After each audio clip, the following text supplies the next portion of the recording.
আসসালামু আলাইকুম, welcome back to cooking Ninja Bangla. প্রতিবারের মতো আজকেও একটা সহজ রেসিপি শেয়ার করব আপনাদের সাথে।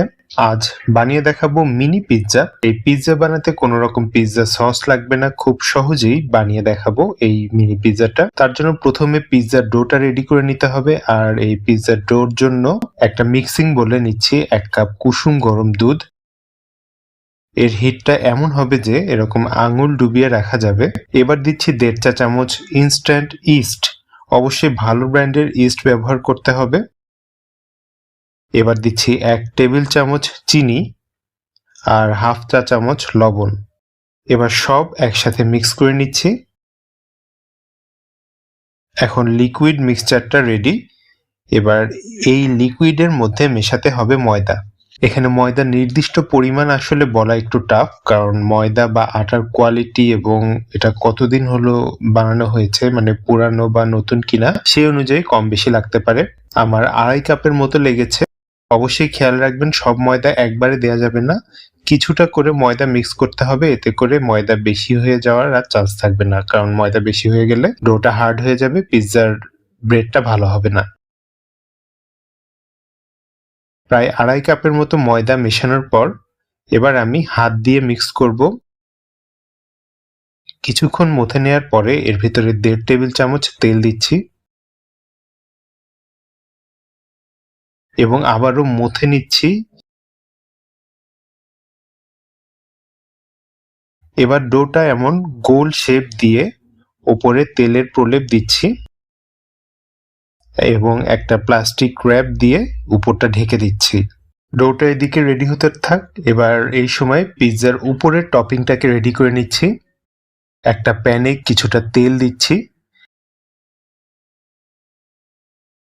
তেল গরম হয়ে গেলে এর ভিতর দিচ্ছে 1 কাপ কুচি করে নেওয়া পেঁয়াজ। এখানে পেঁয়াজ কুচিটা আমি একটু মোটা করে নিয়েছি।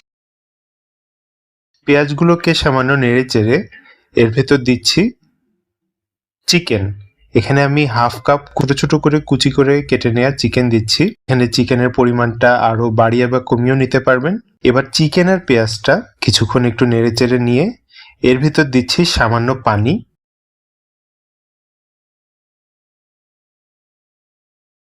এবার দিচ্ছি 1.5 চা চামচ আদা রসুন বাটা আর 1 চা চামচের মতো কাঁচামরিচ বাটা দিয়ে কিছুটা একটু নেড়ে নিলাম।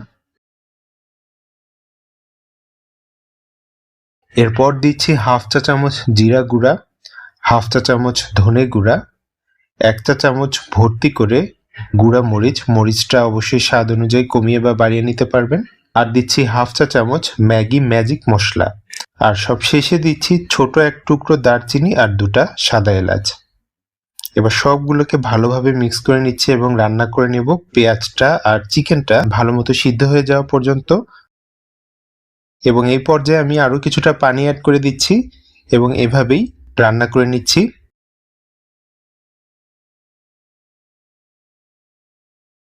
এটা রান্না করতে করতে এক পর্যায়ে এর ভেতরে দিচ্ছি প্রায় 2 চা চামচের মতো হোয়াইট ভিনেগার আর দিচ্ছি 1/2 টেবিল চামচের মতো লাইট সয়া সস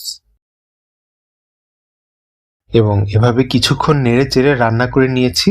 যখন পানিটা সম্পূর্ণ শুকিয়ে যাবে এবং দেখতে পাচ্ছেন পেঁয়াজটা একদম স্বচ্ছ হয়ে যাবে, এই পর্যায়ে আমি চুলাটা নিভিয়ে দিচ্ছি এবং এই টপিংটা তুলে নিচ্ছে আলাদা একটা বাটিতে। আর অবশ্যই গোটা যে গরম মশলাগুলো দিয়েছিলাম সেগুলো তুলে ফেলতে হবে।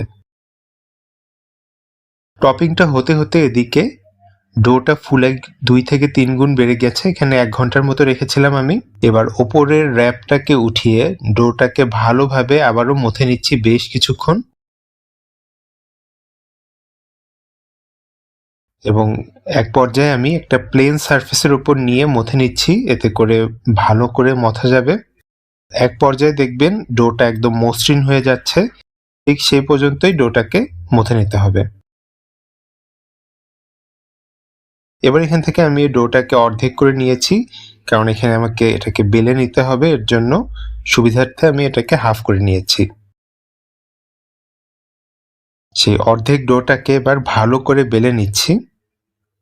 এটাকে একদম বেশি পাতলাও করা যাবে না, আবার খুব বেশি মোটাও করা যাবে না। দেখুন এই রকম পুরুত্ব রেখেছি আমি। এবারে বেলে নেওয়া ডোটাকে আমি কেটে নেব।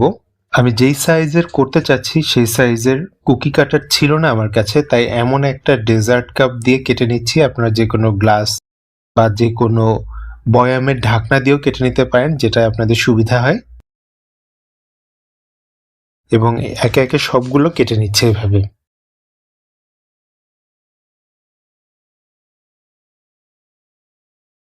এবার কেটে রাখা পিৎজা বেসগুলো উপর দিয়ে কাঁটা চামচ দিয়ে এভাবে ছিদ্র ছিদ্র করে দিচ্ছি।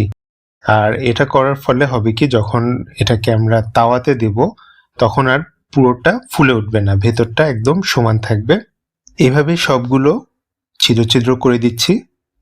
এবার একটা প্যানে এই পিৎজা বেসগুলোকে প্রথমে হাফ ভেজে নিতে হবে। এখানে হাফ বলছি কারণ আমি এক পাশ ভেজে নেব।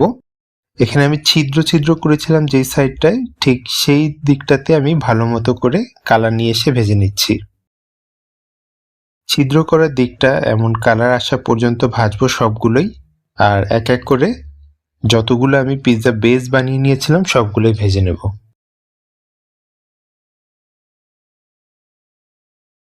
দেখুন ভাজা হয়ে গেছে। এবার এখানে একটা পিৎজা ব্রেড বা পিৎজা বেস যেটাই বলে নিয়েছি। আর এখানে দেখুন এক পাশে কালার এসেছে আর অন্য পাশটা পুরোপুরি ভাজা হয়নি। এই কালার আসা মানে ভাজা অংশটাতে আমি পিৎজার টপিংটা দিব। আর টপিং হিসেবে প্রথমে দিচ্ছি টমেটো সস। এখানে আমি পিৎজা সস ইউজ করছি না। তারপর দিচ্ছি কিছুটা চিকেনের টপিং, যেটা আগেই আমরা বানিয়ে রেখেছিলাম। এবার দিচ্ছি কিছুটা মজরেলা চিজ। আর উপরে দিচ্ছি কুচি করা সবুজ ক্যাপসিকাম। আর সামান্য কালার কন্ট্রাস্ট আনার জন্য দিচ্ছি কুচি করা গাজর। এখানে আপনারা লাল ক্যাপসিকাম বা টমেটো দিতে পারেন। আর সব শেষে দিলাম 1 চিমটি অরিগ্যানো। এভাবে সবগুলো টপিং দিয়ে রেডি করে নিচ্ছি। আর টপিংটা অবশ্যই কিভাবে দিবেন সেটা সম্পূর্ণ আপনাদের উপর, আপনারা কম বা বেশি করে দিতে পারেন। এবার এরকম 4টা মিনি পিৎজা একসাথে প্যানে দিয়ে ঢেকে দিচ্ছি এবং একদম লো হিটে দিয়ে এটাকে কুক হতে দিতে হবে যতক্ষণ না পর্যন্ত উপরের চিজগুলো ঠিকমতো গলে যাচ্ছে। হিটটা কিন্তু অবশ্যই লোতে রাখতে হবে, হিট বেশি হলে নিচে পুড়ে যাবে। কিছুক্ষণ পর যখন দেখবেন চিজগুলো গলে যাচ্ছে তখনই বুঝতে হবে পিৎজাটা রেডি। এর বেশি রাখলে কিন্তু পুড়ে যেতে পারে। এভাবে সবগুলো এক এক করে কুক করে নিতে হবে। আর অবশ্যই খেয়াল রাখবেন পিৎজা গরম গরম না খেলে একদমই ভালো লাগবে না। আমি আজ যেই ডো আর টপিংটা বানিয়েছি সেটা দিয়ে 12 থেকে 13টা মিনি পিৎজা হবে। অবশ্যই সেটা নির্ভর করবে পিৎজাগুলোর সাইজের উপর। তাহলে কেমন লাগলো অবশ্যই জানাবেন। আর আসছে রমজানে ইফতার টেবিলে এই মিনি পিৎজা কিন্তু ইউনিক একটা আইটেম হতে পারে। অবশ্যই বাসায় ট্রাই করবেন আর কেমন লাগলো অবশ্যই সেটা কমেন্টে জানাবেন। ভালো লাগলে ভিডিওতে লাইক দিয়ে বেশি বেশি করে শেয়ার করবেন। আজকের মতো তাহলে এই পর্যন্তই। সবাই ভালো থাকবেন, সুস্থ থাকবেন। আল্লাহ হাফেজ।